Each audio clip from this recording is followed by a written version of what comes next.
in your career, but not just career, even before you started doing Mhm, archaeology, I mean, studying and mhm, doing it as a profession, mhm. anything you saw in person or anything you read about, what would you, as an archaeologist who is a Christian, a woman of God, say that?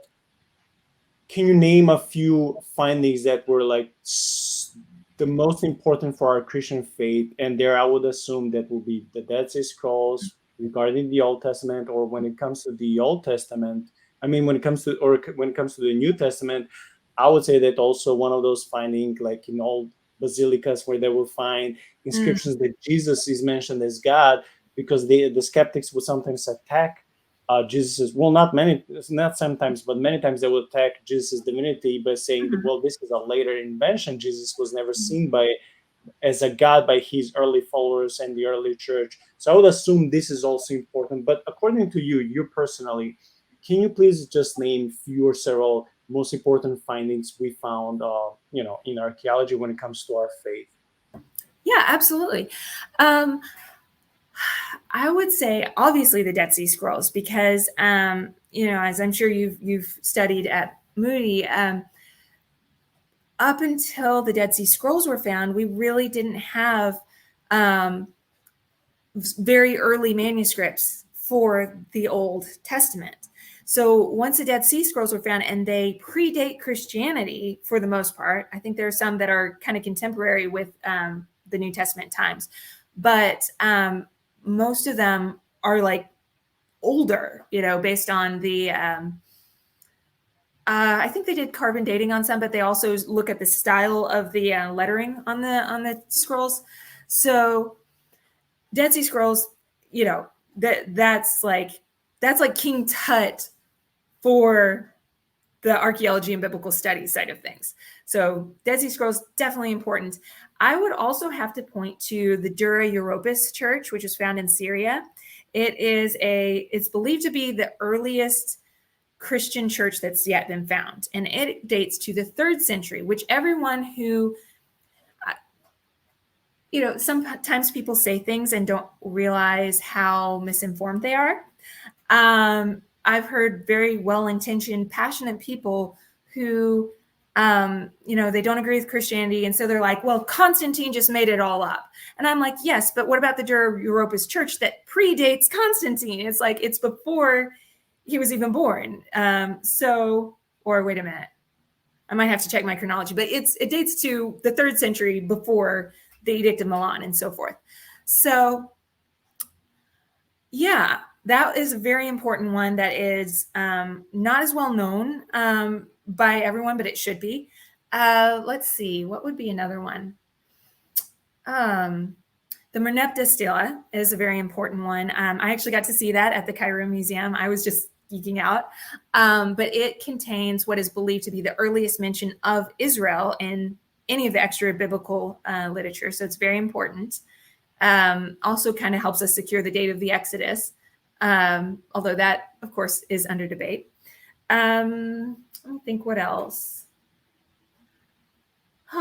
There's so much. Let's talk about something personally that I've interacted with. I did a study. I partnered up with one of my fellow students, and we helped do an inventory of some Roman and Hellenistic coins that the seminary had. And I handled the Hellenistic Hashmonean coins, and he handled the Roman coins because that's his thing. He loves the Roman era.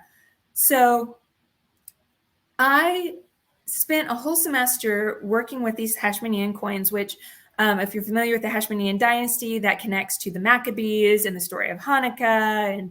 And so it's a fascinating time period. I had a lot of fun researching that time period.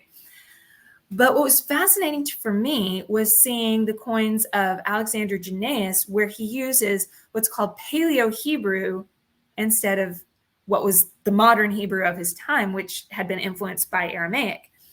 Um, it's very distinctive, like the difference if you see them side by side. Um, the Hebrew of that time period is more of the square letters. It's very similar to what modern Hebrew looks like now. It's you see it, it's Hebrew. Paleo Hebrew is much closer to some like the Canaanite inscriptions that we see. It is much more angular and irregular a little bit. And I'm sure someone somewhere is like, don't describe it in those terms. All of my text critic friends are probably having a fit right now, but I'm just trying to think of, how to describe it visually. But Alexander Jannaeus made the decision to use Paleo Hebrew on his coinage for a very important reason. Because he himself, he was not a descendant of David. He was not even from the tribe of Judah. The Maccabees were Levites. And so when he decided to call himself king, and he was not from the tribe of Judah or the lineage of David, or as they would put it in his time, as son of David, everyone kind of lost their mind a little bit. So by using the Paleo Hebrew that would have been in use at the time of King David himself, he's basically saying, hey, I'm identifying with David, though. Like, look at me. I might not be his descendant, but I still am closely tied to this period of time that we remember as the Israelite Golden Age, or they did at that point in time. So he's sending a political message by using their own history. And getting to hold these coins carefully, of course, because oils can damage them, and getting to study them, it was amazing. And so I spent this whole semester studying all about the Hashmoneans, all about their political strategy, how they're trying to portray themselves as like a revival of the Davidic kingdom, even though they're not Judites, from the tribe of Judah, I should say. And then in like my personal devotional time, I was reading through, I think, the Gospel of Matthew at that point in time. And I read the verse where the blind man yells out in the middle of Jerusalem, "Son of David, have mercy on me." And I'm like, oh my gosh, did he just say that in a loud voice in Jerusalem during the reign of Herod? Like, what? Well, okay. During the reign of Pilate would have been, strictly speaking. There was a brief window of time where Herod didn't have Judea. Anyway, so saying that, I mean, you think the situation is tense, think about, places in our world today where there's these shaky relations,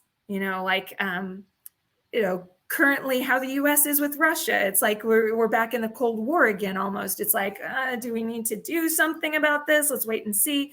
So it was that very tense political situation between the Jews and the Romans at that time. And by saying "Son of David" out loud, just that act alone could have started a revolution. Yes. So you can see why, this is why in the Gospels, I believe, Jesus is very careful about saying, hey, yes, I'm the Messiah, but don't go public with it just yet. Because he wanted to probably make clear what type of Messiah he was going to be before a revolution started. Because the Romans would have thought nothing about crucifying a few hundred or thousand Jews to keep the peace. So that is how archaeology can inform our perspective and realize, because we have posters on the walls of our homes and our churches with the names of God, the names of Jesus, and we don't think twice about, Jesus is the Son of David, so what? No, that was a revolutionary claim in that time. And so that's why Jesus is like, hey, my kingdom is not of this world. And he had to be very, I don't want to say he was careful. He knew what he was doing, right? He's God in the flesh. He knows what he's doing. But if the wrong people had gotten the wrong ideas, there would have been a massacre within seconds easily at any given point in time in Jesus' ministry. So that understanding that puts a whole new light on the Gospels and why Jesus said and did some of the things he did. Like the whole question, give to Caesar what is Caesar's, give to God what is God's. That's a brilliant response when you're on the brink of a revolution, which did happen in 70 AD. And that, of course, was just horrific. So it would have happened a lot sooner if people had gotten the wrong idea about Jesus. Yeah, that's a fascinating story. I never thought about that being as the context for one of the reasons why Jesus did not reveal, his full identity.